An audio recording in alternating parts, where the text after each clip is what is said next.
I'm thinking the delivery guy emptied the entire truck. This is outstanding. Yeah, this is great. You know, we got everything here from truckaddons.com, and what it is basically a one-stop shop for anything in the truck world. So here's what happened. Bruno and I are going to work on this truck here in a little bit. We put our heads together and came up with a little wish list. Well, actually, a pretty good-sized wish list, right? And they all came true. We got everything. That never happens. This is awesome. So it's all laid out. All we have to do now is start opening up some of these presents. But we know how it goes because we get the questions from you guys every now and then. Guys say, you know, y'all make it look really easy. Is it always that easy? Well, sometimes it is, and sometimes it's not.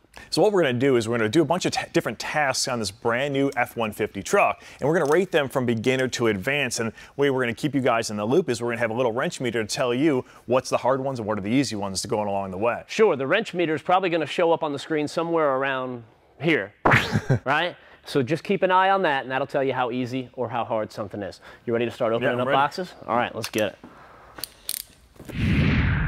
So the job starts up here in the front of this truck. One of the things that we want to install is this new Weston T-Max winch. Now this is going to be nice because it's got a capacity of 12,500 pounds, so he'll be able to just go out and bury this thing if he wants to and pull himself out. He's going to have a lot of peace of mind. But before you put the winch in, you need to have a place for it to bolt to. You need to give it a home, and that's what all of this bracketry is right up in here. So the first thing we had to do on the four-wheel drive model is you just slide out these tow hooks right there. Two bolts come out.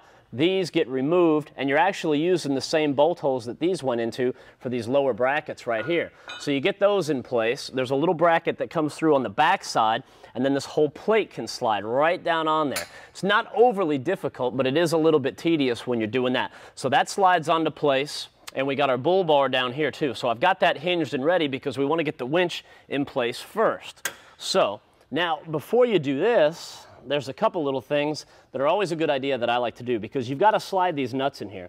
All right, you've got to kind of capture them in there. Inevitably, if you don't cover those up with a little tape or something like this, when you go to lift this thing up, because it weighs, I don't know, 80 pounds or something like that, when you go to lift this up, those nuts will fall out on you, and then you got to put it down, put the nuts back in, and you don't know how many times you're going to do that. So it's a good idea to just go ahead and tape those up. That way they're not going to fall out, and then you can take a little screwdriver and kind of center them later on. So now we can get this up here and get it in place. So that's going to sit right about there.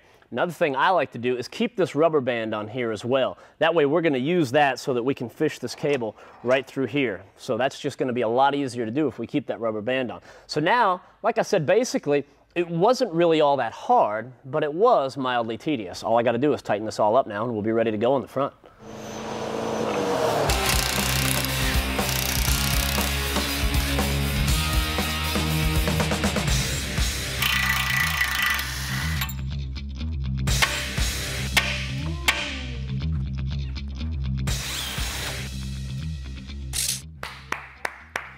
Excellent job, Bruno. You are killing it in there as usual. As always. You know, the next step is the 6-inch lift from Rough Country, which is going to throw this truck a lot higher in the air. We'll get some bigger tires on it. This thing's going to look a lot more aggressive. I'm liking the way this is coming together. And what you're really going to like is watching that wrench meter just jump off the charts for this project, because this thing is taking it to a whole different level. Now, depending on your skill level at home, this thing is about an 8 to 10 hours plus job. Now, Matt and I, though, we are not only highly skilled, but we also have the advantage of Truck U Magic to make this all happen. Now keep in mind, this is only a half-an-hour show, so obviously we have to get the job done very fast. You know what? This is one of those jobs where you guys come to us and say, did you really get it done that fast? And the answer, no. Not even close. First thing we had to do was start getting a lot of the stuff out of the way. The tires, the brakes, tie rods, all that stuff. We got the ABS vacuum line, we got the front hub out of the way. The next thing we do is attack this knuckle, but before we start doing that, we want to show you guys some of the new pieces going into place, like this one right here. Here's the new knuckle, and this is going to give us that big lift.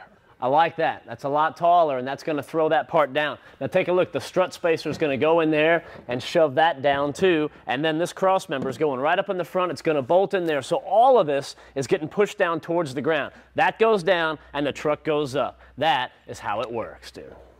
You got that? Oh, yeah. Let me get it. Bring it out. That's good. All right. That way it doesn't drop on us.